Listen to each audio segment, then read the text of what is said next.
केसरिया से मन जोगी हुआ रे, दिल झूमे देखो मतवारा हुआ रे, केसरिया से मन जोगी हुआ। हर पल मनाओ केसरी त्योहार।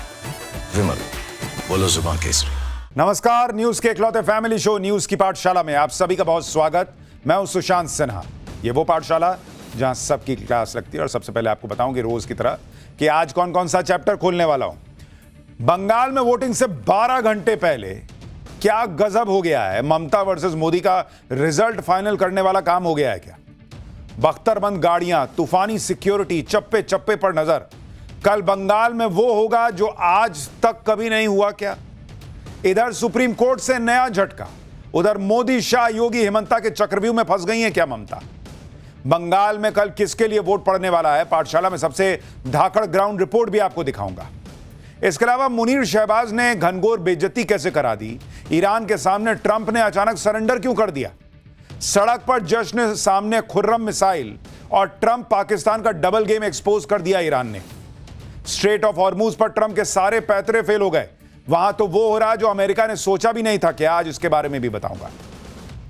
इसके अलावा पहलगाम आतंकी हमले की बरसी पर भारत ने कहा फाइटर जेट्स उतारकर पाकिस्तान को नई वार्निंग दे दी। पहलगाम के बाद से बिल में दुबके हाफिज सईद और मसूद अजहर के फाइनल इलाज का टाइम आ गया है क्या? और महाभारत का वो कौन सा हिस्सा जिस पर पाकिस्तान ने दावा ठोककर अपनी ही बेइज्जती करा ली है, आज इसके बारे में भी बताऊंगा। महाभारत वाले गांधार के अफगानिस्तान वाले कांधार बनने की वो कहानी जो हर सनातनी को सुननी चाहिए, आज उसका चैप्टर भी खोलूंगा। और आखिर में हमारा स्पेशल सेगमेंट सोचा है कभी कि 5 मिनट में कैसे पता कर सकते हैं कि आप जो कॉफी पी रहे हैं वो नकली है या नहीं। आज इसकी ट्रिक भी बताऊंगा, लेकिन पहले दिन भर की बड़ी खबरों का रिवीजन, उसके बाद पहला चैप्टर।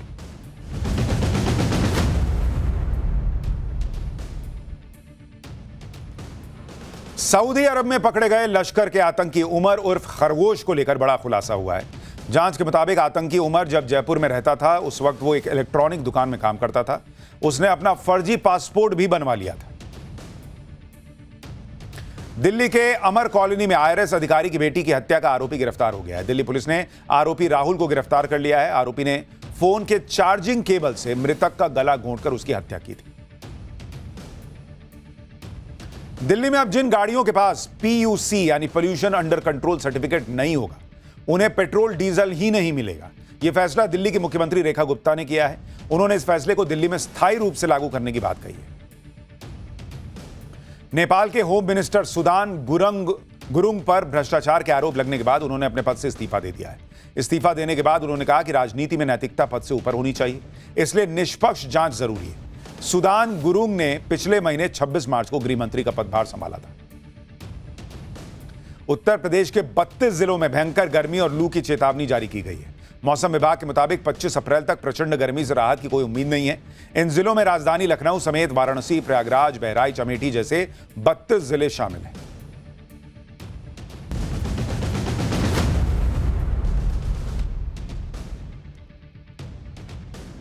तो ये हो गया दिन भर का रिवीजन ऑफ पाठशाला की पहली क्लास। बंगाल में वोटिंग से 12 घंटे पहले क्या गजब हो गया। ममता वर्सेस मोदी का रिजल्ट फाइनल करने वाला काम हो गया क्या? बख्तरबंद गाड़ियां, तूफानी सिक्योरिटी, चप्पे चप्पे पर नजर। कल बंगाल में वो होगा जो आज तक नहीं हुआ क्या? इधर सुप्रीम कोर्ट से नया झटका, उधर मोदी, शाह, योगी, हेमंता के चक्रव्यूह में फंस गई हैं क्या ममता? और बंगाल में कल किसके लिए वोट पड़ने वाला है, पाठशाला में सबसे धाकड़ ग्राउंड रिपोर्ट क्या बता रही है। सबसे पहले इसका चैप्टर देखिए। पश्चिम बंगाल में कल वोटिंग का दिन है और वोटिंग से 12 घंटे पहले ऐसी जबरदस्त हलचल बंगाल में मची हुई है ना बॉस, कि लोग कह रहे हैं कि बंगाल में ऐसा चुनाव न कभी देखा गया न कभी सुना गया। बंगाल में ऐतिहासिक चुनाव होने जा रहा है। लाखों जवान बंगाल की सड़कों पर उतर गए हैं। बख्तरबंद गाड़ियां बंगाल की सड़कों पर घूम रही हैं। ऐसी जबरदस्त सिक्योरिटी है बॉस कि बंगाल में वोटिंग के दिन कोई बवाल नहीं मचा सकता। इसकी पूरी तैयारी की गई है। बंगाल के चुनाव में डर और धमकी का दौर चला करता था, लेकिन इस बार सेंट्रल फोर्सेस की ऐसी तैयारी है कि लोग कह रहे हैं कि बंगाल में ऐसा कभी कुछ देखा नहीं, क्योंकि उन्होंने ठान रखा है कि इस बार पहले जैसा हिसाब नहीं होने दिया जाएगा। बंगाल में पहले चरण में 152 सीटों पर कल वोट पड़ेंगे। पहले चरण की वोटिंग के लिए कैसे तगड़े इंतजाम हैं, वोटिंग की तैयारियों की ग्राउंड रिपोर्ट आज आपको दिखाऊंगा। वोटिंग से ठीक पहले बंगाल में क्या क्या हो रहा है, बंगाल में कल पहले चरण का चुनाव ही कैसे नतीजे तय कर देगा, क्या पहले चरण की वोटिंग ममता बनर्जी के लिए क्यों सबसे बड़ा चैलेंज है, आज आपको यह भी बताऊंगा।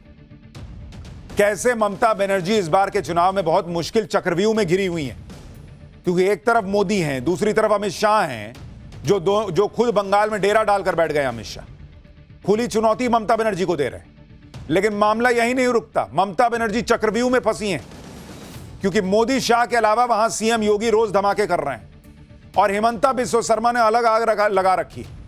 यानी ममता बनर्जी को चौतरफा बीजेपी ने घेर रखा है।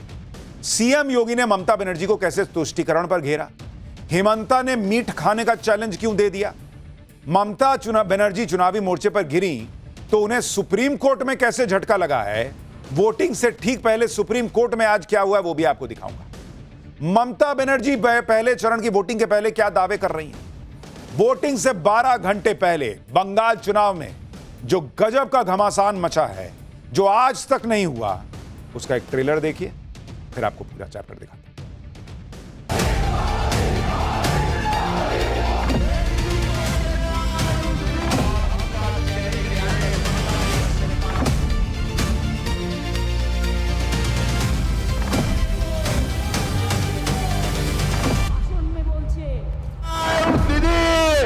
Tata bye bye. ये लोग शैतान है, ये लोग जो चोर है, जुआ चोर जिसको बोलता है।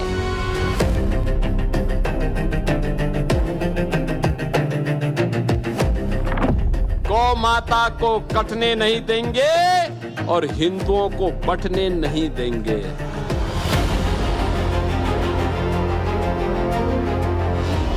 मैं दीदी को बोलता हूँ, टेबल में बैठ के दोनों मांस खाने का कंपटीशन करूंगा। लास्ट में मैं आपसे 1 केजी ज्यादा ही मांस खा जाऊंगा, 1 केजी ज्यादा ही मांस खा जाऊंगा।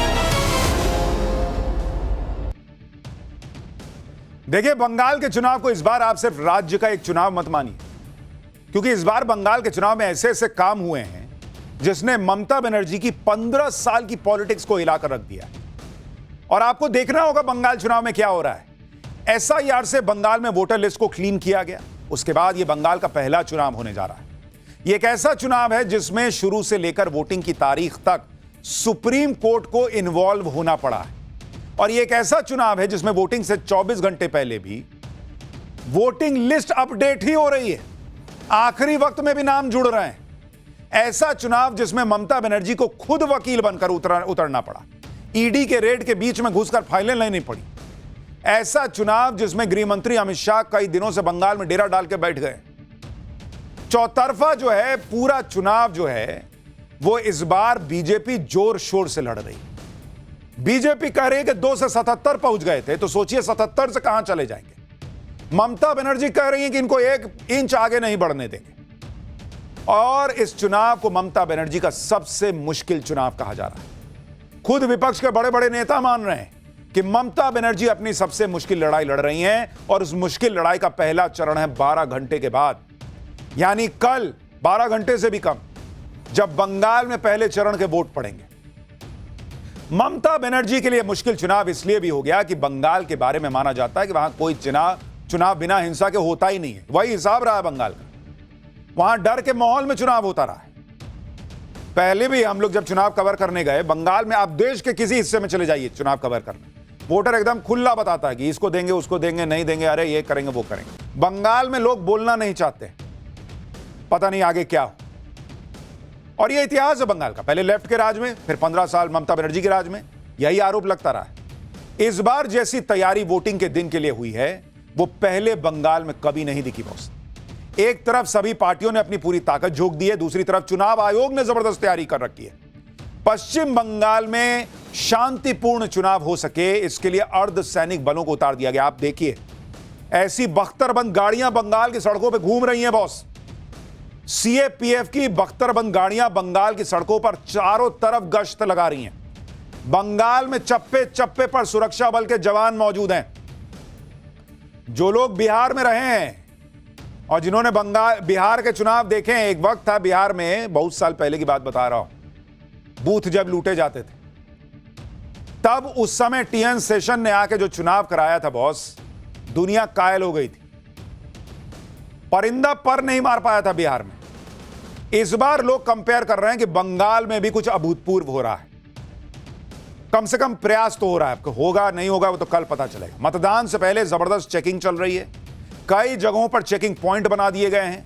संवेदनशील इलाकों में वीडियोग्राफी से भी निगरानी की जा रही है। सुरक्षा बल हर इलाके में है बॉस। लोग भी सुरक्षा बलों के आने से निडर होकर बातचीत कर रहे हैं, महसूस कर रहे हैं। वो सुरक्षा बलों का स्वागत कर रहे हैं। चुनावी निगरानी के लिए हाईटेक कंट्रोल रूम तैयार किया गया है। सभी पोलिंग स्टेशन पर एआई आधारित कैमरे लगा दिए। ये देखिए चुनाव आयोग की तैयारी देख रहे हैं। पूरा रूम भर दिया है कैमरा से और उसका आउटपुट आता जा रहा है छोटा छोटा छोटा छोटा। जैसे घर में आप सीसीटीवी नहीं लगाते हैं, आपके ऑफिस में नहीं लगा हुआ है। भर बंगाल में सीसीटीवी फोटो कैमरा लगा के जितना पॉसिबल था उसका पोलिंग स्टेशन पे लगा के और उसके बाद चुनाव आयोग नजर रख रहा है ताकि कंट्रोल रूम की निगरानी की जा सके। बंगाल में चुनाव आयोग ने सुरक्षा के कितने कड़े इंतजाम किए हैं इसका अंदाजा इसी बात से लगाइए कि पहले चरण के लिए central armed police forces CAPF की 2407 कंपनी लगाई गई, जिसमें 2,40,000 से ज्यादा जवान तैनात हो चुके हैं। हर 150 वोटर पर एक जवान है बॉस। यह बंगाल चुनाव के इतिहास में सबसे बड़ी तैनाती है आज तक की। 2024 में करीब 920 कंपनी लगी थी, जिसमें 92,000 जवान थे। 2021 में 725 कंपनियों की तैनाती हुई थी, जबकि 2016 में 800 कंपनियां सुरक्षा में लगी थी। 29 अप्रैल के बाद 200 कंपनियां सुरक्षा में लगी रहेंगी। 20,000 जवान ईवीएम की सुरक्षा में रहेंगे। चुनाव के बाद हिंसा कंट्रोल करने के लिए 500 कंपनियों की तैनाती की गई है, यानी करीब 50,000 जवान ग्राउंड पर ही मौजूद रहेंगे। तो आप सोचिए कि मैक्सिमम जो बंगाल में सुरक्षा के लिए सीएपीएफ लगाया गया, सेंट्रल फोर्सेस लगाई गई, उनकी संख्या कभी लाख भी पार नहीं करती थी। इस बार 2 लाख के पार है बॉस। यानी वोटिंग करवाने से लेकर वोटिंग के बाद भी पूरी सिक्योरिटी देने के जबरदस्त इंतजाम किए गए। केंद्रीय बलों की ऐसी तैनाती देखकर ममता बनर्जी भी हड़बड़ाई बताई जा रही। ममता बनर्जी ने आरोप लगाया कि केंद्र सरकार ने सभी एजेंसियों को अपने पक्ष में काम करने के लिए लगा दिया है। वो कह रही हैं कि सीआरपीएफ, आईटीबीपी, सीआईएसएफ और बीएसएफ जैसे केंद्रीय बलों को तैनात किया गया है। साथ साथ रेलवे समेत दूसरी केंद्रीय संस्थाओं को भी चुनाव के लिए तैनात किया गया है। क्या वो इतनी बड़ी संख्या में बल तैनात करके मुझे डराने की कोशिश कर रहे हैं? मैं देखना चाहती हूं किसके पास ज्यादा ताकत है, बख्तरबंद गाड़ियों के पास या लोगों के पास। ममता बनर्जी भले ही बीजेपी पर डराने का आरोप लगा रही, लेकिन आप देखिए कि सीएपीएफ की तैनाती संवेदनशील सीटों का आकलन करके की गई। पिछले चुनावी अनुभवों को आधार बनाकर सीएपीएफ का डिप्लॉयमेंट किया गया। जैसे पूर्वी मेदिनीपुर में 273 कंपनी तैनात की गई और पश्चिमी मेदिनीपुर में 271, मुर्शिदाबाद में 240 कंपनी, बांकुरा में 193, बीरभूम में 176 और मालदा में 172 कंपनी लगाई गई। मेदिनीपुर, मुर्शिदाबाद और आसपास के सारे इलाकों में एसआईआर को लेकर जमकर बवाल कटा था, आपको याद होगा। एसआईआर में नाम कटने के विरोध में जमकर प्रदर्शन हुए थे। इसी आधार पर ऐसे इलाकों को संवेदनशील माना गया है और सीएपीएफ की बड़ी संख्या में वहां पर तैनाती की गई। इधर इंडी गठबंधन ने भी बंगाल में सीएपीएफ की तैनाती पर सवाल उठाए। राज्यसभा के सांसद कपिल सिब्बल कह रहे हैं कि ऐसा लग रहा है जैसे सीएपीएफ और चुनाव आयोग मिलकर चुनाव लड़ रहे हैं। तो क्या चुनाव आयोग के लोग जाके वहां सिक्योरिटी देंगे क्या बॉस? सीएपीएफ ही ना देगा?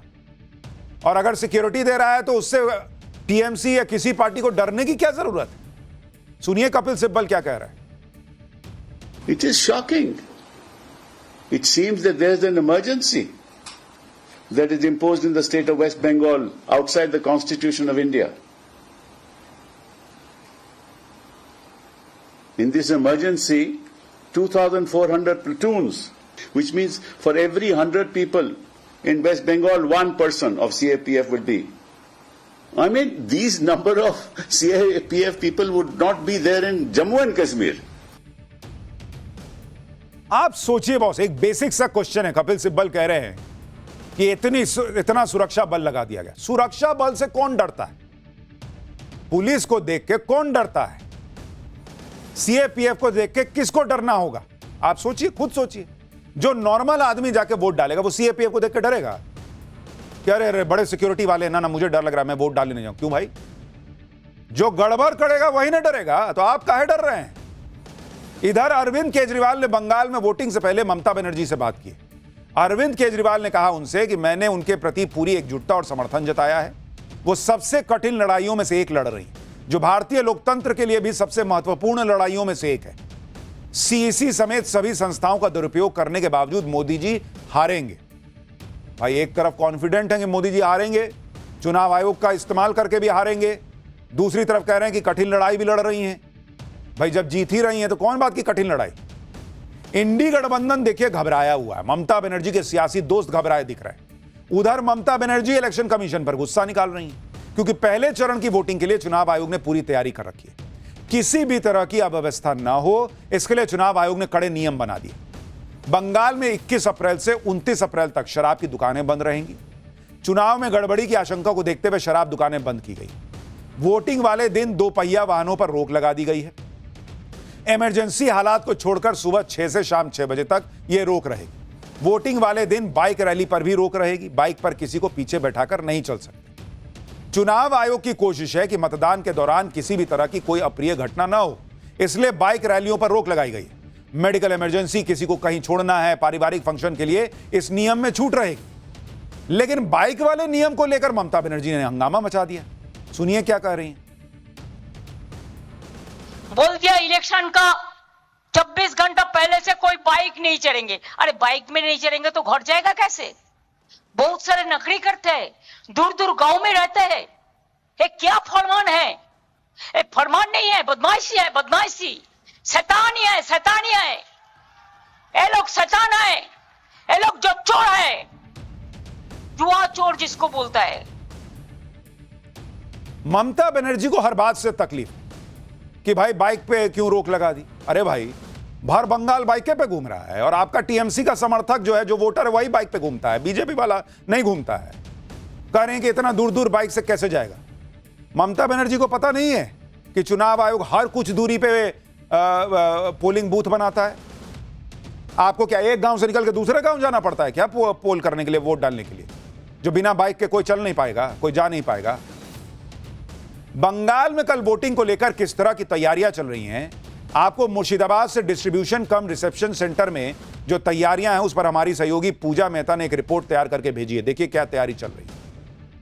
तैयारी चल रही है, हम आपको दिखा रहे तस्वीरों के जरिए। आप देखिए पोलिंग पार्टी यहाँ पहुंच चुकी है, और यहाँ पर पोलिंग पार्टी को जो है दिया गया है वीवीपैट से लेकर ईवीएम और तमाम जो सामग्री होती है वो उन्हें दी गई है। यहाँ बैठकर वो पहले मैच कर रहे हैं कि जो चीजें उस लिस्ट में होनी चाहिए वो उनके पास है कि नहीं। अधिकारियों की यहाँ पर ब्रीफिंग भी होती है, और यहाँ पर आप देख सकते हैं कि किस तरह से तमाम पोलिंग पार्टी पहुंच गए हैं, और यहां से लेकर ईवीएम, वीवीपैट और सारी चीजों को लेकर वो पोलिंग बूथ और पोलिंग स्टेशन तक जाएंगे। और उसके बाद जब कल मतदान हो जाएगा, फिर एक बार इन तमाम अधिकारियों को ईवीएम और वीवीपैट को जो है यहां आकर जमा करना भी होगा। ऐसे में इस पूरे इलाके में जो है सुरक्षा इंतजाम को भी पुख्ता किया गया है। हम लगातार देख रहे हैं यहाँ पर पुलिस भी जो है बड़ी संख्या में तैनात है, और साथ ही सबसे महत्वपूर्ण सेंट्रल आर्म्ड पैरामिलिट्री फोर्सेस को भी यहाँ पर तैनात किया गया है। अब तक के बंगाल इतिहास में हाईएस्ट सेंट्रल फोर्सेस की तैनाती की गई है। यानी जिधर भी आप नजर दौड़ाइएगा, जिस तरह की तैयारियां चुनाव आयोग ने की, और उसने कहा था कि हम भाई भयमुक्त चुनाव कराएंगे, तो उसके लिए उसने जबरदस्त तैयारी की, सुरक्षा बलों की तैनाती कर दी। और ऐसा चुनाव बंगाल ने कभी नहीं देखा इतनी तैयारियों के साथ, ये लोग कह रहे हैं। पहले चरण का चुनाव बंगाल का नतीजा तय करने वाला होगा, क्योंकि जिन सीटों पर पहले चरण में वोटिंग होगी वहां पिछली बार बीजेपी ने ममता बनर्जी को चौंका दिया था। पहले चरण में 152 सीटों पर वोटिंग है। इन 152 सीटों में से बीजेपी पिछली बार 59 सीट जीत गई थी। जो 77 बीजेपी को आया था उसमें से 59 यहां पहले चरण वाले में से आया था। टीएमसी 152 में से 92 सीटें जीती थी। 2021 में बीजेपी ने बंगाल में कुल 77 सीटें जीती थी, यानी बीजेपी अपनी 75% से ज्यादा सीटें इन्हीं 152 सीटों में से जीतकर यहां तक पहुंची थी जहां कल वोटिंग है। यानी पहले चरण में जिन सीटों पर वोटिंग होनी है उसमें बीजेपी के स्ट्रांग होल्ड वाली सीटें शामिल हैं।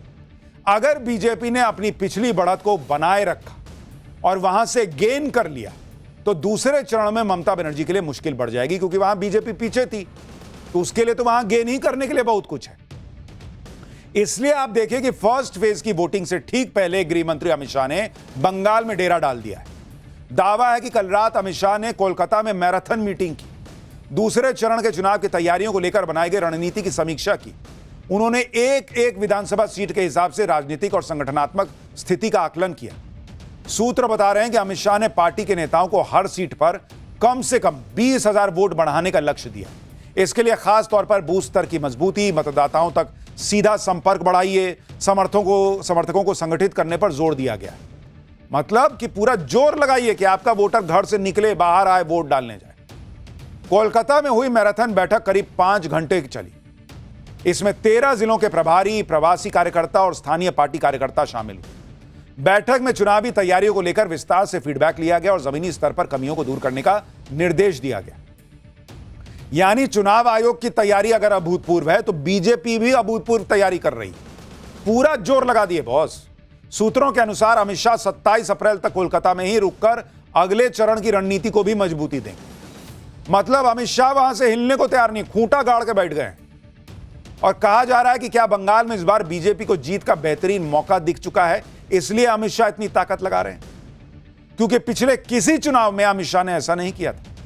अमित शाह दावा कर रहे हैं कि बंगाल में ममता बनर्जी की छुट्टी होने वाली है, घुसपैठियों की भी छुट्टी होने वाली है और चुनाव में हिंसा करने वाले टीएमसी के गुंडों की भी छुट्टी होने वाली है। सुनिए अमित शाह को। मैं दीदी को कहने आया हूं, दीदी टाटा बाय बाय, आपका समय समाप्त हुआ है। बहुत परेशान कर लिए बंगाल की जनता को, अब आपकी जाने की बारी है और कमल फूल के आने की बारी है। मैं आज घुसपैठियों को कहकर जाता हूं, 4 तारीख को काउंटिंग है, 5 को भाजपा सरकार बनेगी। जल्दी बांग्लादेश जाने की तैयारी कर लो भाई, किसी की ताकत नहीं है आपको परेशान करने की।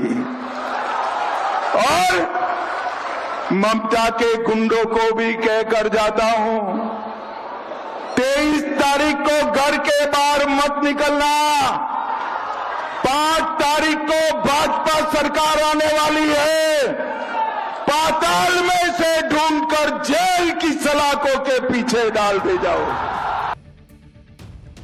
यानी अब मान के चलिए कि इस साल का सबसे बड़ा चुनाव बंगाल में होने जा रहा है। बीजेपी भयंकर जोर लगाए बैठी है, ममता बनर्जी पूरी ताकत लगा रही है और चुनाव आयोग ने भी पूरा दमखम लगा रखा है कि निष्पक्ष चुनाव करा सके। पहले चरण के चुनाव में 3 करोड़ 60 लाख से ज्यादा मतदाता हैं और इसमें से 1 करोड़ 75 लाख महिला वोटर हैं। बंगाल में महिला वोटर्स बहुत एक्टिव होकर वोटिंग करती हैं, हार जीत तय करती हैं। बंगाल में महिलाओं को साधने के लिए बीजेपी ने हर महीने 3,000 रुपए देने का वादा किया और बीजेपी इस वादे को गेम चेंजर मान रही। आप देखिए कि एक रैली के दौरान जब गृह मंत्री अमित शाह ने महिला वोटर से बात की तो उन्होंने सबसे पहले यही बताया कि बीजेपी महिलाओं को 3,000 रुपया देगी। सुनिए।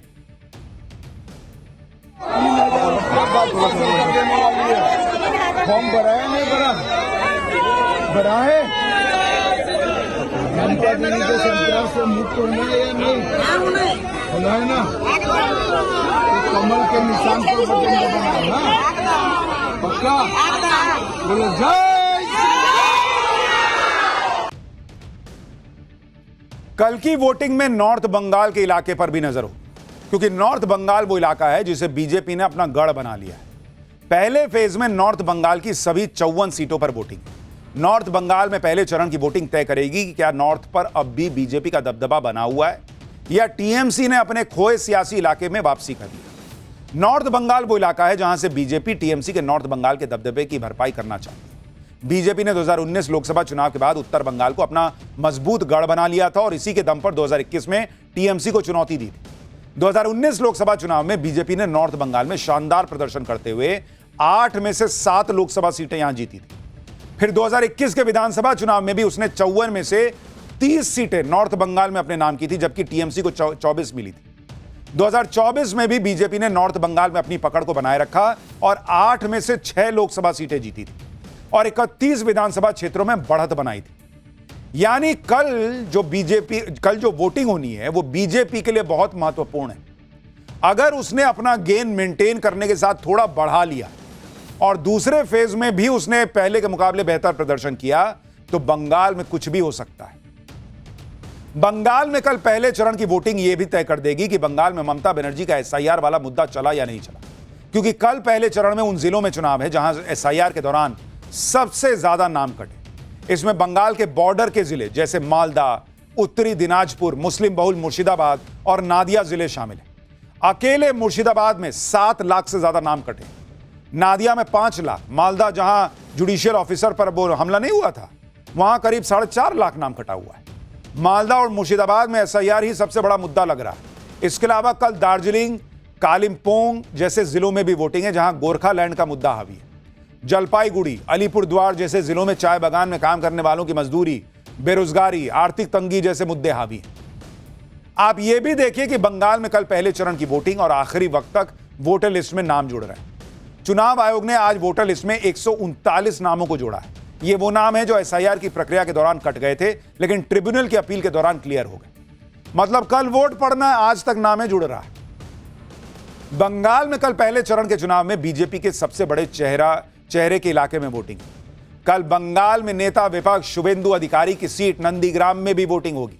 साल 2021 में शुभेंदु अधिकारी ने इसी सीट से ममता बनर्जी को हराकर खलबली मचा दी थी। इस बार इस सीट पर शुभेंदु अधिकारी के सामने टीएमसी ने पवित्र कर को उतारा है, जो कभी शुभेंदु अधिकारी का भरोसेमंद हुआ करते थे लेकिन वो बीजेपी से टीएमसी में चले। पहले चरण के लिए बीजेपी ने पूरी ताकत लगा रखी है। बंगाल में अमित शाह के अलावा बीजेपी के fire brand CM Yogi Adityanath, Himanta Biswa Sharma, सबको बीजेपी ने उतार दिया है बॉस। सीएम योगी ममता बनर्जी को तुष्टीकरण और हिंदू एकता के मुद्दे पर घेर रहे हैं। वहीं सीएम हिमंता बिस्वा शर्मा एसआईआर, घुसपैठिया और ममता बनर्जी के मांस मछली वाले नैरेटिव का जवाब दे रहे हैं। टीएमसी में सबसे ज्यादा खलबली सीएम योगी के बयानों को लेकर मची हुई। सुनिए सीएम योगी कैसे बंगाल में ममता बनर्जी को लगातार घेर रहे हैं। कोलकाता का मेयर क्या बोलता है? कहता उर्दू चलेगी, यहां उर्दू। और हम तो आज कहने के लिए आए हैं, बंगाली अस्मिता के साथ कोई माई का लाल खिलवाड़ नहीं कर सकता है कि बंगाल की पहचान काबा से नहीं है, बंगाल की पहचान तो मां काली बाड़ी से है, मां काली बाड़ी से। बंगाल में योगी आदित्यनाथ की एंट्री से टीएमसी की मुश्किलें बढ़ी हुई हैं। सीएम योगी की लोकप्रियता, उनके बुलडोजर मॉडल के चर्चे रहते हैं। इसके अलावा सीएम योगी बंगाल के चुनाव में हिंदू एकता की भी बात कर रहे हैं और ममता बनर्जी की तुष्टीकरण की राजनीति को बार बार हाईलाइट कर रहे हैं। यूपी की तरह बंगाल में भी बढ़िया कानून व्यवस्था का वादा कर रहे हैं। सुनिए एक बार। यूपी में पिछले 9 वर्ष में कोई दंगा नहीं हुआ। नो कर्फ्यू, नो दंगा। यूपी में है सब चंगा। यूपी का तो आह्वान है, गौ माता को कटने नहीं देंगे और हिंदुओं को बंटने नहीं देंगे। एक तरफ मुख्यमंत्री योगी आदित्यनाथ घेर रहे हैं, दूसरी तरफ असम के सीएम हिमंता बिस्वा शर्मा ने अलग मोर्चा संभाला हुआ है। वो ममता बनर्जी के मांस मछली वाले नैरेटिव को तगड़ा काउंटर कर रहे हैं। ममता बनर्जी लगातार कह रही हैं कि बीजेपी आएगी तो बंगाल में मांस, मछली, अंडा सब बैन कर देगी। ममता बनर्जी के इन आरोपों को पीएम मोदी से लेकर अमित शाह तक काउंटर कर चुके कि ऐसा नहीं होने वाला है, लेकिन ममता बनर्जी लगातार माहौल बना रही हैं। उसकी काट के लिए बीजेपी के नेता भी लग गए। कोई नॉनवेज खाते हुए वीडियो डाल रहा है। नागालैंड के मंत्री तेमजेन ने एक वीडियो जारी किया जिसमें वो मीट खाते हुए दिखाई दे रहे हैं और उन्होंने वीडियो के कैप्शन में लिखा कि ममता दीदी मैं बीजेपी में हूं और शौक से मांसाहारी हूं। मतलब ममता बनर्जी ने ऐसा नैरेटिव बना दिया कि बीजेपी के लोगों को मांस खा के दिखाना पड़ रहा है कि देखो मैं नॉनवेज खाता हूं, तो बंगाल में क्यों नॉनवेज बंद होगा। असम के सीएम हिमंता बिस्वा शर्मा ने तो ममता बनर्जी को मीट खाने का कंपटीशन चैलेंज दे दिया। सुनिए क्या कह रहे हैं। दीदी को बोलता हूं, दीदी आप एक दिन मेरा घर में आ जाइए, नहीं तो मैं आपका घर में जाऊंगा। टेबल में बैठ के दोनों मांस खाने का कंपटीशन करूंगा। आप भी खाए जाओ, रो इलिस आप भी खाते जाओ, मैं भी खाते जाऊंगा। लास्ट में मैं आपसे 1 केजी ज्यादा ही मांस खा जाऊंगा। मछली खाने का चैलेंज दे रहे हैं ममता। बंगाल में कल वोटिंग से पहले ममता बनर्जी को बड़ा झटका अलग लग गया। ईडी की रेड में दखल देने पर उन्हें सुप्रीम कोर्ट ने फटकार लगा दी। कोलकाता में ईडी की रेड के दौरान जिस तरह ममता बनर्जी ने एंट्री मारी, फाइलें उठा के चल दी, उनके इस रवैये पर सुप्रीम कोर्ट बहुत ही सख्त टिप्पणी कर दी। आज सुनवाई के दौरान सुप्रीम कोर्ट ने कहा कि अगर एक मुख्यमंत्री जांच में दखल देता है तो वो लोकतंत्र को खतरे में डालता है। बंगाल सरकार की तरफ से इसे केंद्र बनाम राज्य सरकार का विवाद बताने की कोशिश की गई, लेकिन कोर्ट ने इसे खारिज कर दिया। सुप्रीम कोर्ट ने कहा कि यह केंद्र और राज्य के बीच का विवाद था ही नहीं। एक मुख्यमंत्री जांच के बीच में आ जाए तो लोकतंत्र को खतरे में डाल दे और फिर आप कहें कि यह केंद्र और राज्य के बीच का विवाद है। कोर्ट कह रहा है कि एक राज्य के सीएम ने जांच के बीच में आकर पूरे सिस्टम और लोकतंत्र को खतरे में डाल दिया। इस मामले में टिप्पणी करते हुए कोर्ट ने कहा कि ऐसा मामला तो पहले सोचा ही नहीं जा सकता कि एक सिटिंग सीएम इस तरह दखल दे। कोर्ट ने कहा कि जो हो रहा है उसे देखते हुए हम हकीकत से मुंह नहीं मोड़ सकते। मतलब सुप्रीम कोर्ट ने धज्जियां उड़ा दी उस दिन जो हुआ उसको लेकर ममता सरकार की, और खुद ममता बनर्जी को कहा कि आप जो कर रही हैं क्या है ये। आप सोचिए, हमने आपको पाठशाला में उस दिन भी कहा था कि कोई सीएम ऐसा कर सकता है। अगर बीजेपी शासित राज्य का कोई सीएम ऐसा कर देता, बाप रे बाप, एक पूरा इकोसिस्टम गदर काट देता कि देश खत्म हो गया। लेकिन ममता बनर्जी गई, फाइल उठा के चल दी। अब सुप्रीम कोर्ट कह रहा है कि लोकतंत्र के लिए यह सब बड़ा खतरनाक है।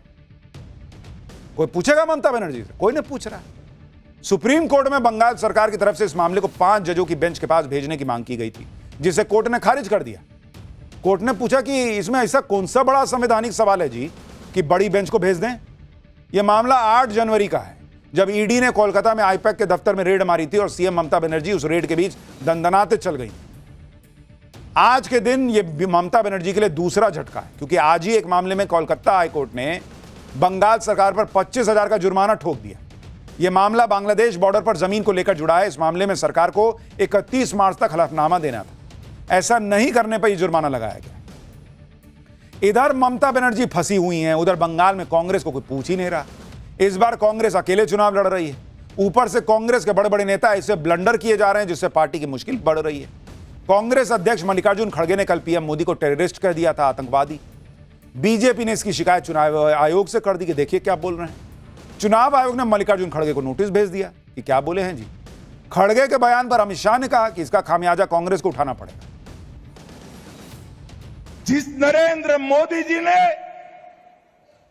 आतंकवाद को समाप्त कर दिया, वो नरेंद्र मोदी जी को कांग्रेस के अध्यक्ष आतंकवादी कह रहे हैं। ये राहुल बाबा के साथ रह रहकर खड़गे जी भी भाषा बिगड़ने लगी है। राहुल बाबा, मोदी जी को जितनी गालियां दोगे, जितना गाली का कीचड़ बनाओगे, कमल उतना शान के साथ खिलकर आएगा। और मैं आज यहां से राहुल बाबा को कहने आया हूं, तमिलनाडु में आप डबल फिगर क्रॉस नहीं करने वाले हो। पांडिचेरी में भी डबल फिगर क्रॉस नहीं होगी। बंगाल में शायद ही खाता खुल जाए। यानी कल बंगाल में वोटिंग होगी। अच्छा, कल तमिलनाडु में भी वोटिंग है, यह भी याद रखिएगा। लेकिन बंगाल की लड़ाई इतनी जबरदस्त हो रखी है कि सारा फोकस जो है ना वो लोगों का बंगाल को लेकर। जहां जाइए लोग पूछते हैं क्या लग रहा है बॉस, बंगाल में क्या होगा। जो लग रहा है वो तो हो ही रहा है, देखिए क्या होगा। लेकिन उधर अमेरिका और ईरान के बीच क्या हो रहा है वो भी तो सुनिए। पाठशाला में अगला चैप्टर। मुनीर शहबाज ने घनघोर बेइज्जती करा दी। ईरान के सामने ट्रंप ने अचानक सरेंडर क्यों कर दिया। सड़क पर जश्न, सामने खुर्रम मिसाइल। और ट्रंप पाकिस्तान का डबल गेम कैसे एक्सपोज किया ईरान ने। स्ट्रेट ऑफ हॉर्मुज पर ट्रंप के सारे पैतरे फेल। वहां तो वो हो रहा है जो अमेरिका ने भी नहीं सोचा था। अब उसके बारे में आपको बताता हूं। डोनाल्ड ट्रंप को कुछ समझ में नहीं आ रहा, ये तो पिछले कई दिनों से दिख रहा है। ईरान उनके लिए वो आउट ऑफ सिलेबस वाला मामला हो गया है, जिसको पेपर लेके बैठे तो थे कि 5 मिनट में पेपर खत्म करके निकल जाऊंगा एग्जामिनेशन हॉल से। ऐसा फंसे हैं कि पेपर पे पेपर मांगना पड़ रहा, सॉल्व नहीं हो रहा ईरान। एक तरफ ट्रंप कहते हैं कि ईरान से बात नहीं की तो सब कुछ उड़ा दूंगा, ईरान ने अगर बात नहीं की। दूसरी तरफ अपनी तरफ से अचानक सीज फायर बढ़ाने का ऐलान कर दिया। इस बार सीज फायर बढ़ाने की कोई डेट भी नहीं दी। इतना घबरा गए कि अनिश्चित काल के लिए सीज फायर जो है वो कह दिया कि चलता रहेगा। अब बार बार बढ़ाने पे बेइज्जती होगी, तो कह दिया कि एकदम अनिश्चित काल है सीज फायर। अब चलने दो, देखते हैं कब होगा। आप सोचिए बॉस, ट्रंप ये सब तब कर रहे हैं जब आज ही पाकिस्तान में दूसरे दौर की बातचीत होनी थी, लेकिन ये बातचीत तो हुई नहीं। ट्रंप की बेइज्जती अलग हो गई, मुनीर की अलग भद पिट गई, क्योंकि मुनीर इंतजार करता रह गया। ना ईरान का कोई नेता पाकिस्तान पहुंचा, ना ट्रंप की टीम से कोई पाकिस्तान आया। बताइए, मुनीर वहां जो है वो हाथ में डोंगा लेके सब्जी लेके खड़ा रहा, शहबाज पूड़ी लेके, कि कोई आएगा तो पूड़ी सब्जी खिलाएंगे। ना अमेरिका से कोई आया, ना ईरान से कोई आया। ये तो इन लोगों का हाल है। चले मीडिएट करा। अब ईरान कैसे ट्रंप का मजाक उड़ा रहा है, मुनीर को उधेड़ रहा है, आज आपको दिखाऊंगा। आपको यह भी बताऊंगा कि कैसे ट्रंप के सारे पैतरे एक के बाद एक फेल होते जा रहे हैं, और क्या ट्रंप ने फाइनली हार मान ली है। आप यह भी देखिए कि आज ट्रंप ने कहा कि हॉर्मुज स्ट्रेट को ब्लॉक करके अमेरिका ईरान को तगड़ा नुकसान पहुंचा रहा है। ट्रंप कह रहे हैं कि ईरान को हर दिन $500 मिलियन का नुकसान हो रहा है।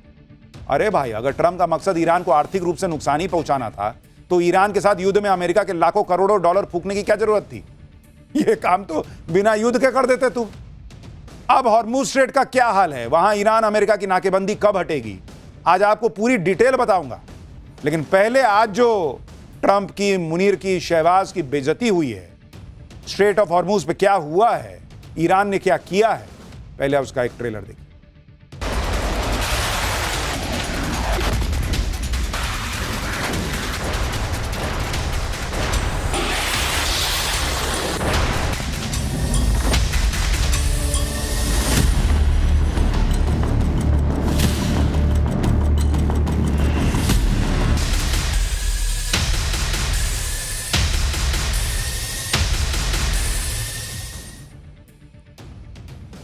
अमेरिका और ईरान के बीच 8 अप्रैल से सीज फायर लागू हुआ था, जो आज 22 अप्रैल को खत्म हो रहा था। इसलिए अमेरिका चाहता था कि सीज फायर की डेडलाइन खत्म होने से पहले ईरान के साथ बातचीत का कोई तो हल निकले, क्योंकि पहले 11 और 12 अप्रैल को पहले दौर की बातचीत फेल हो चुकी थी। इसलिए अमेरिका आज होने वाली बातचीत से बहुत उम्मीद लगाए बैठा था, लेकिन ऐसा कुछ नहीं हुआ। उधर पाकिस्तान दोनों पक्षों के बीच दूसरे दौर की बातचीत की मेजबानी के लिए ताबड़तोड़ तैयारी कर रहा था। इस्लामाबाद में कई सड़कों को ब्लॉक कर दिया। ईरानी और अमेरिकी डेलीगेशन को वीवीआईपी ट्रीटमेंट देने की पूरी तैयारी करके बैठा था। लेकिन पाकिस्तान की तो तगड़ी बेइज्जती हो गई, क्योंकि बातचीत करने के लिए कोई वहां पहुंचा ही नहीं। अमेरिका ईरान के बीच दूसरे दौर की बातचीत क्यों शुरू नहीं हो पाई, ये आगे बताऊंगा आपको। लेकिन पहले यह देखिए कि आज ट्रंप ने ऐसा ऐलान कर दिया कि पूरी दुनिया चौंक गई। आज ट्रंप ने ईरान के साथ सीज फायर को अनिश्चित काल के लिए बढ़ाने का ऐलान कर दिया कि भाई तू भी मत मारना, मैं भी नहीं मारूंगा, और अनिश्चित काल तक चलेगा, कोई डेट नहीं है। अब ये वो डोनाल्ड ट्रंप हैं जो हर बार एक डेट देते थे कि सुनो इसके पहले ये सब कर लेना, नहीं तो बहुत मारूंगा, सुनो ये इतने के पहले कर लेना, नहीं तो बहुत मारूंगा। आज भाई साहब ने सरेंडर कर दिया, कहा कि नहीं अब अनिश्चित काल के लिए सीज फायर है। हॉर्मुज स्ट्रेट पर अमेरिका ने जो ब्लॉकेड कर रखा है उसे जारी रखने की बात भी उन्होंने कह दी। सीज फायर का ऐलान करते हुए ट्रंप ने कहा कि अमेरिका सीज फायर को तब तक बढ़ाएगा जब तक ईरान का प्रपोजल जमा नहीं हो जाता और बातचीत किसी न किसी तरह खत्म नहीं हो जाती। हालांकि इस दौरान हॉर्मुज स्ट्रेट में मिलिट्री ब्लॉकेड जारी रहेगा। मुझे बताया गया कि ईरान की सरकार बुरी तरह से बटी हुई है। मुझसे पाक पीएम शहबाज शरीफ और असीम मुनीर ने ईरान की तरफ से प्रस्ताव आने तक ईरान पर हमला रोकने की अपील की थी। अब ट्रंप को खुद तो बेइज्जती लग रहा है कि कैसे बोलूं कि मैंने खुद किया है, तो मुनीर और शहबाज को पाला ही इसी के लिए, उसके ऊपर डाल दिया। मुनीर शहबाज कह रहे थे कि सर आप ईरान को मत मारिए, इसलिए मैंने छोड़ दी, नहीं तो बहुत मारता। कह रहा है कि वहां ईरान जो है उसका लीडरशिप बटा हुआ है। लीडरशिप बटा हुआ है, ये वो डोनाल्ड ट्रंप हैं, झूठे डोनाल्ड ट्रंप, जो पिछले महीना भर से कह रहे हैं कि वहां लीडरशिप बचा ही नहीं है। आज भाई साहब कह रहे हैं कि लीडरशिप बटा हुआ है। पहले अपना मन बनाओ कि बचा है कि बटा है। ट्रंप ने अनिश्चित काल तक सीज फायर के फैसले के लिए पाकिस्तान को जिम्मेदार बता दिया, क्योंकि पाकिस्तान ही है जो अमेरिका ईरान के बीच डील कराने में जुटा है। इसलिए ट्रंप ने पाकिस्तान के नाम पे खेल दिया, ताकि किसी को यह ना लगे कि अमेरिका ने खुद से यह फैसला लिया है। यह है हाल इनका।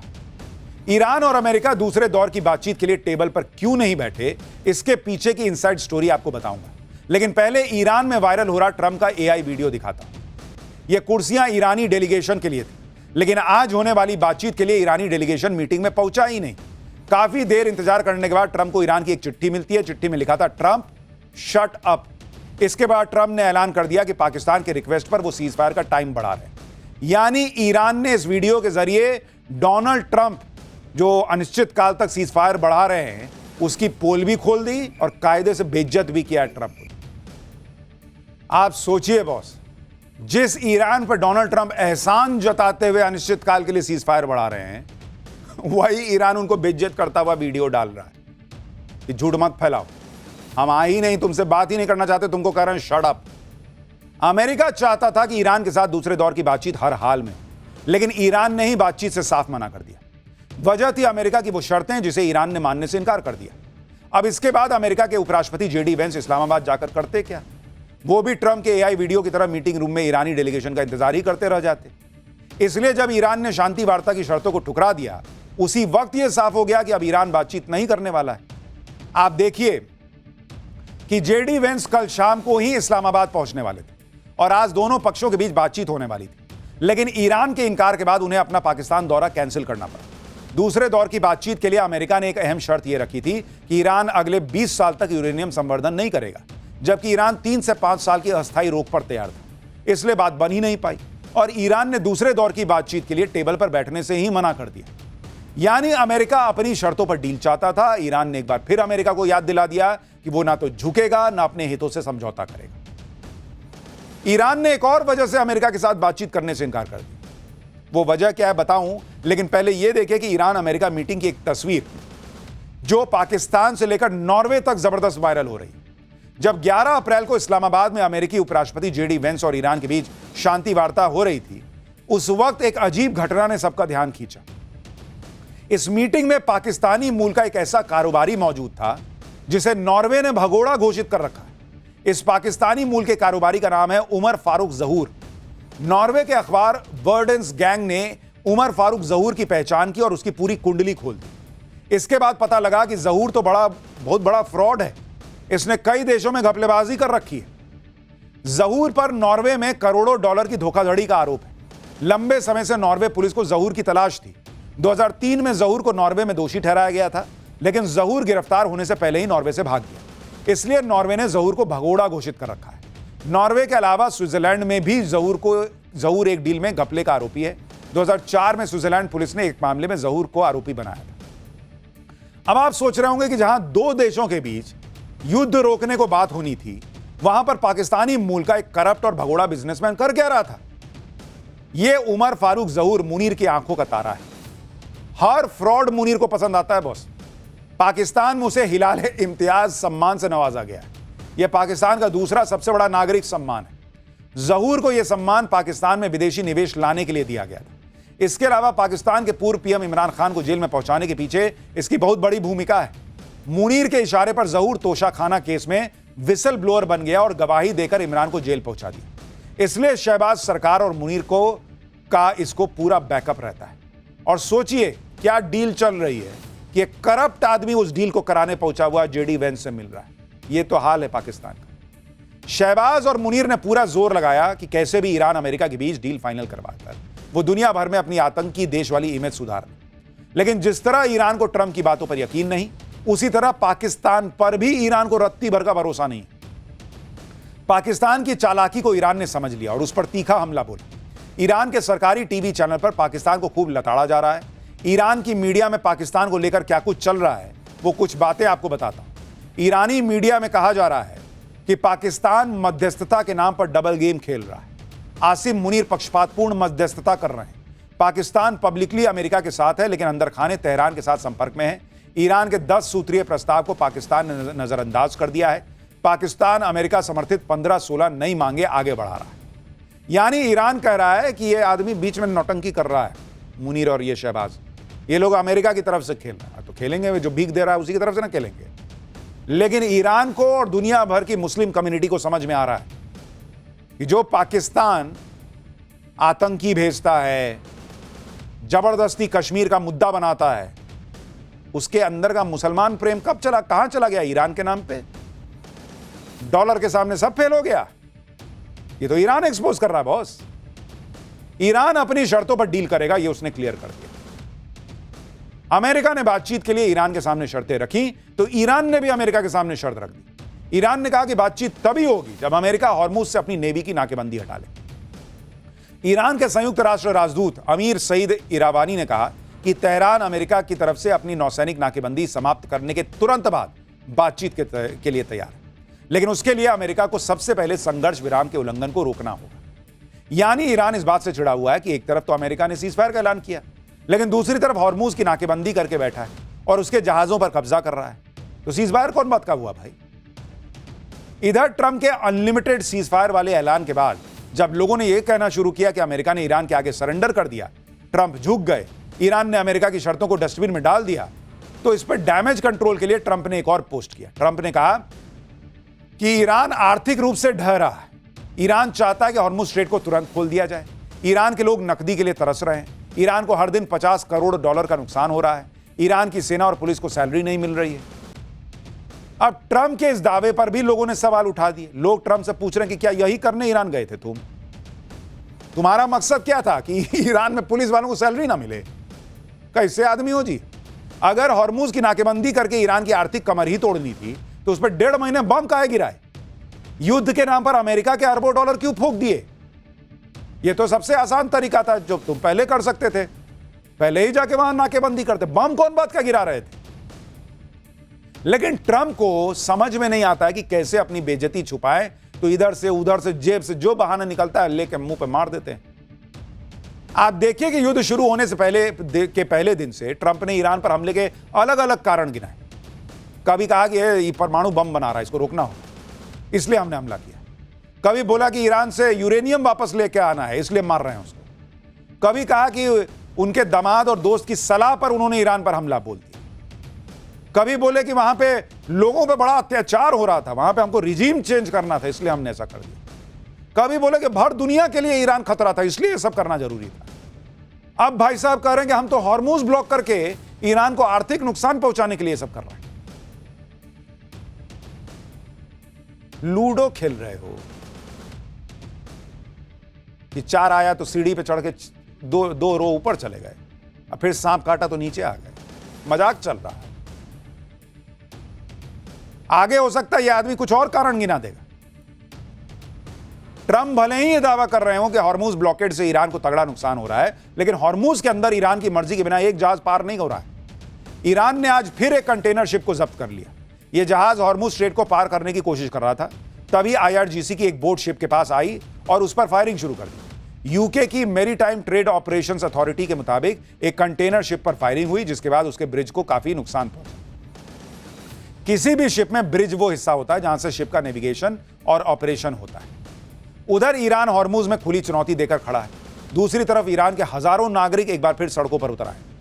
महाभारत का वो कौन सा हिस्सा जिस पर पाकिस्तान ने दावा ठोककर अपनी बेइज्जती करा ली?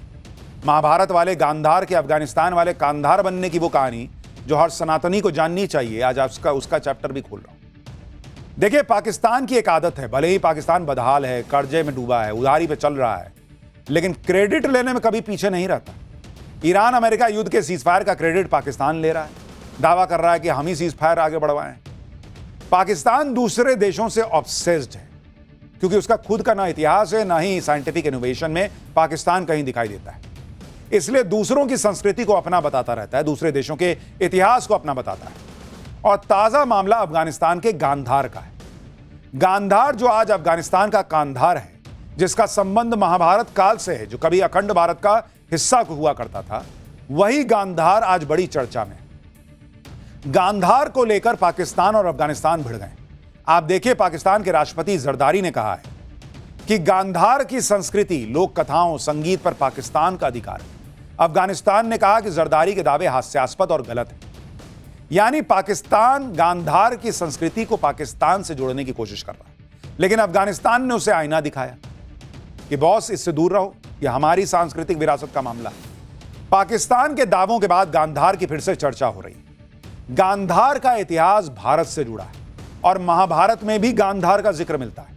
आपको गांधार के इतिहास का वो चैप्टर खोलकर दिखाने जा रहा हूं और आपको बताने जा रहा हूं कि गांधार कैसे अफगानिस्तान का कांधार बना।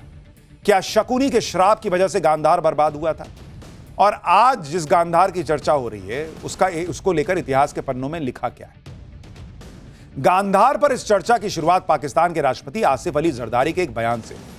आसिफ अली जरदारी ने कहा कि पाकिस्तान दुनिया की कुछ सबसे प्राचीन सभ्यताओं के संगम पर स्थित है। शुरुआती पुरा पाषाण और नवपाषाण काल से लेकर सिंधु घाटी सभ्यता तक, मोहनजोदाड़ो से और गांधार की सांस्कृतिक समृद्धि से लेकर मुगल युग तक हमारी जमीन मानवीय रचनात्मकता, नवाचार और लचीलेपन की झलक दिखाती है। गांधार की सभ्यता लोक कथाओं, रुबाब, तबला जैसे वाद्य यंत्रों पर पाकिस्तान का एकाधिकार है। इनके हिसाब से पाकिस्तान के राष्ट्रपति के इन दावों पर अफगानिस्तान भड़क गया।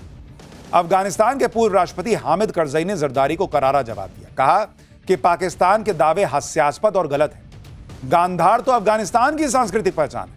गांधार सभ्यता प्राचीन आर्यन सभ्यता से संबंधित है, जिसमें अफगानिस्तान के बमियान से सिंधु घाटी तक का क्षेत्र है। गांधार के रुबाब जैसे वाद्य यंत्र को यूनेस्को ने अफगानिस्तान की सांस्कृतिक विरासत के रूप में मान्यता दी। करजई ने कहा कि गांधार सभ्यता एक साझा ऐतिहासिक विरासत है, न कि किसी एक आधुनिक देश की निजी संपत्ति। यानी अफगानिस्तान ने क्लियर कर दिया कि पाकिस्तान जो कह रहा है वो सही नहीं है। गांधार की संस्कृति और सभ्यता पर पाकिस्तान का कोई एकाधिकार नहीं है। अफगानिस्तान के पूर्व राष्ट्रपति ने माना कि गांधार पर किसी एक देश का अधिकार नहीं है। यह बात सही भी है, क्योंकि जिस गांधार पर पाकिस्तान अफगानिस्तान लड़ रहे हैं वो तो कभी अखंड भारत का हिस्सा हुआ करता था। आपको एक मैप दिखाता हूं जिसे भारतीय मूल के ब्रिटिश लेखक दीपक कुमार लाल ने अपनी किताब the Hindu equilibrium India C 1500 BC से लेकर 2000 एडी तक में दिखाया है। इस मैप के मुताबिक गांधार भारत का हिस्सा था और भारत के 16 महाजनपदों में से एक था। यह अखंड भारत का मैप है और इसमें पूरा पाकिस्तान और अफगानिस्तान दिखाया गया, और जो आप हिस्सा देख रहे हैं गोल सा, वो है गांधार। यानी गांधार का सीधा कनेक्शन भारत से। उस समय भारत में 16 महाजनपद हुआ करते थे और गांधार को महाजनपदों में सबसे महत्वपूर्ण माना जाता था। उस समय भारत में कौन कौन से इंपॉर्टेंट महाजनपद हुआ करते थे अखंड भारत में, उसके बारे में सुनिए। एक होता था अंग महाजनपद। आज का बिहार और पश्चिम बंगाल का क्षेत्र महाभारत काल में अंग महाजनपद कहलाता था और यहां के का राजा कर्ण हुआ करते थे। मगध सबसे शक्तिशाली महाजनपद था। आज के बिहार का क्षेत्र महाभारत काल में जरासंध यहां के राजा थे। कोसल महाजनपद, यह अयोध्या और उसके आसपास का क्षेत्र, यहीं पर भगवान राम का जन्म हुआ था। इसके अलावा था कुरु महाजनपद, दिल्ली और हरियाणा के आसपास का क्षेत्र। महाभारत काल में धृतराष्ट्र यहां के शासक थे। फिर था पांचाल महाजनपद, महाभारत काल में द्रुपद शासक यहां थे। फिर था मत्स्य महाजनपद, जो कि आज के राजस्थान का क्षेत्र है। महाभारत काल में यहां के राजा विराट हुआ करते थे। गंधार महाजनपद, जो कि अफगानिस्तान पाकिस्तान का क्षेत्र आज की डेट में दिखाया गया है। महाभारत काल में राजा सुबल यहां पर राज करते थे, जो शकुनी के पिता थे। भारत के इतिहास में गांधार का बहुत महत्व है। महाभारत के युद्ध में गांधार का बहुत बड़ा योगदान था। महाभारत के सभा पर्व में गांधार के बारे में क्या लिखा है, सुनिए। महाभारत में गांधार को रणनीतिक और व्यापारिक केंद्र बताया गया। गांधार उत्तर पश्चिम सीमा पर था, जहां से मध्य एशिया और भारत में व्यापार होता था। ट्रेड रूट होने की वजह से गांधार काफी धनवान और वाणिज्यिक रूप से मजबूत था। गांधार इतना अमीर था कि वह महाभारत काल में सम्राट युधिष्ठिर को उपहार भेजा करता था। महाभारत में गांधार की सेना के घोड़ों और सैन्य प्रबंधन की प्रशंसा की गई। शक्तिशाली और समृद्ध होने की वजह से गांधार के संबंध कुरु साम्राज्य से बने हुए। गांधार के राजा की पुत्री गांधारी का विवाह धृतराष्ट्र से हुआ। यह विवाह सिर्फ पारिवारिक नहीं बल्कि राजनीतिक गठबंधन भी था। गांधार की राजधानी तक्षशिला का तो अलग ही जलवा हुआ करता था। तक्षशिला दुनिया भर में अपने ज्ञान और संस्कृति के लिए प्रसिद्ध थी। तक्षशिला का इतिहास तो रामायण काल से भी जुड़ा हुआ है। कहा जाता है कि भरत के बेटे तक्ष ने तक्षशिला की स्थापना की थी। तक्षशिला में ही दुनिया का पहला विश्वविद्यालय बनाया गया। तक्षशिला विश्वविद्यालय करीब 2700 साल पहले बना था। तक्षशिला में पढ़ाई करने के बाद ही चाणक्य आचार्य बने थे। बाद में चाणक्य ने चंद्रगुप्त मौर्य को भी पढ़ने के लिए तक्षशिला भेजा। संस्कृत व्याकरण के आचार्य पणिनि ने भी तक्षशिला में शिक्षा प्राप्त की थी। तक्षशिला में एक साथ करीब 10,000 छात्र पढ़ाई करते थे उस समय। बॉस सोचिए, वेद की पढ़ाई, गणित की पढ़ाई, व्याकरण समेत 64 विषय यहां पढ़ाए जाते थे तक्षशिला में। 2700 साल पहले की बात बता रहा हूं आप। यह है हमारा गौरवशाली इतिहास जिसके बारे में बताया नहीं जाता। तक्षशिला में राजनीति, समाज विज्ञान और राजधर्म की शिक्षा दी जाती थी। युद्ध कला से लेकर अलग अलग कलाओं के बारे में सिखाया जाता था। महाभारत के समय का गांधार कैसे अफगानिस्तान का कांधार बना और कैसे कांधार बर्बाद हुआ, इसके बारे में भी आपको बताऊं। गांधार पहले संस्कृत शब्द था, लेकिन इस पर अन्य भाषाओं का प्रभाव पड़ा। जैसे जैसे अलग अलग राजा आए, उसे अलग अलग नाम से बुलाते रहे। गांधार पर पर्शियन भाषा का प्रभाव पड़ा और ग की जगह क अक्षर आ गया, जिससे गांधार का नाम आगे चलकर कांधार हो गया। गांधार हमेशा से एक रणनीतिक जगह रही जो मध्य एशिया और भारत को जोड़ती थी। इतिहास में गांधार को कई बार लूटा और तोड़ा गया। गांधार को 5वीं और 6वीं शताब्दी में मध्य एशिया के घुमंतु हूणों ने लूटा और तबाह किया। इन हमलावरों ने भारत का स्वर्ण युग कहे जाने वाले मौर्य साम्राज्य की संपत्तियों को भी लूटा था। मंदिरों को तोड़ दिया, बौद्ध धर्म के मोनेस्ट्री भी नहीं छोड़े, तक्षशिला को खंडर बनाकर छोड़ दिया। गांधार को 13वीं शताब्दी में मंगोल शासक चंगेज खान ने तबाह किया। चंगेज खान ने शहरों को लूटकर आग लगा दी, यहां तक कि बामियान बुद्ध को भी तहस नहस कर दिया। और फिर जो स्थिति बनी वो तो आपके सामने है। लेकिन आज पाकिस्तान जिस गांधार को अपना बता रहा है, माफ कीजिएगा, जो कि अब कांधार है, उसका इतिहास अखंड भारत से जुड़ा हुआ है। और अब हमारा स्पेशल सेगमेंट सोचा है कभी, वो सवाल जो दिमाग की बत्ती जला दे। आप में से बहुत से लोगों के दिन की शुरुआत कॉफी से होती है। कॉफी की महक, स्वाद दिन भर के लिए तरोताजा कर देती है। लेकिन जो कॉफी आप पीते हैं वो असली है, नकली है, इसके बारे में कभी सोचे हैं? कि जिस कॉफी पाउडर को बड़े चाव से प्याली में घोलकर पी लेते हैं मान के कि प्योर है, वो प्योर है भी या नहीं? कभी सोचा है कि 5 मिनट में आप कैसे पता लगा सकते हैं कि असली है कि नकली? आज आपको इसके बारे में बताता हूं। सबसे पहले कांच का एक साफ गिलास ले लीजिए और उसे साधारण पानी से भर लीजिए। कांच का गिलास इसलिए चाहिए जिससे आप आसानी से आर पार देख सके। अब पानी से भरे गिलास में ठीक आधा चम्मच कॉफी पाउडर डालिए। कॉफी पाउडर डालने के बाद उसे ज्यादा मिलाने की जरूरत नहीं, बस 5 मिनट के लिए गिलास को बिना छेड़े एक जगह पर छोड़ दीजिए। 5 मिनट बाद गिलास को बिना हिलाए उसके बिल्कुल निचले हिस्से को बेहद ध्यान से देखिए। अगर कॉफी पाउडर असली होगा तो गिलास के तल पर कोई भी कचरा या कण जमा हुआ नहीं दिखाई देगा, क्योंकि शुद्ध कॉफी पाउडर पानी के साथ बेहतर तरीके से मिल जाता है। अगर आपकी कॉफी में मिलावट की गई है तो वो पानी में नहीं घुलेगा। गिलास के बिल्कुल नीचे मिट्टी या मिलावटी पदार्थों के भारी कण साफ तौर पर जमे हुए नजर आएंगे। इस तरह आसानी से 5 मिनट में आप ये पता लगा सकते हैं कि आपका कॉफी पाउडर असली है या नकली। तो अगली बार जब भी आप बाजार से कॉफी पाउडर का नया पैकेट लाएं तो एक बार ये टेस्ट करके भी देख लीजिएगा। आज के लिए पाठशाला में